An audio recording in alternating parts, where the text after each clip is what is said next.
My name is Adriana Popa. I'm a graduate of the School of International and Public Affairs at Columbia University, and my project was Intellectual Backlash Against Radio Free Europe. So I looked at specifically disparaging comments or criticism of RFE programs and broadcasting, and I focused especially on the area behind the Iron Curtain, so Eastern Europe.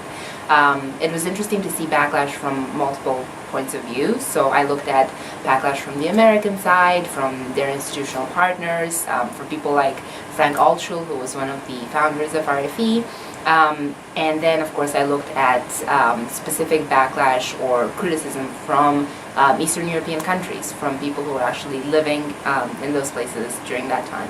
So the documents I looked at were primarily letters and call transcripts that were sent to RFE or that were recorded by RFE. And it was challenging because a lot of them are in the local languages.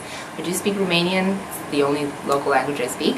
I was also fortunate to find a lot of English translations. So the documents that I'm looking at are either come directly from the readers or their answers to things like RFE surveys or transcripts of their broadcasts, which are internally kept in RFE archives. And speaking of archives, we went with the fellowship program. We went to 3 archives, 2 in the US and 1 in Europe. So we went to the Stanford Hoover archives and the Kansas Eisenhower Presidential Archives in the US, and then the OSA Open Society archives in Budapest. And there was a wealth of information to be found at all of these archives. And I was fortunate enough to work with a dedicated and talented group of fellows, all of whom are women this year. So it was definitely a collaborative effort. I think what was interesting to me from my research was discovering a part of Romania that I just didn't know about.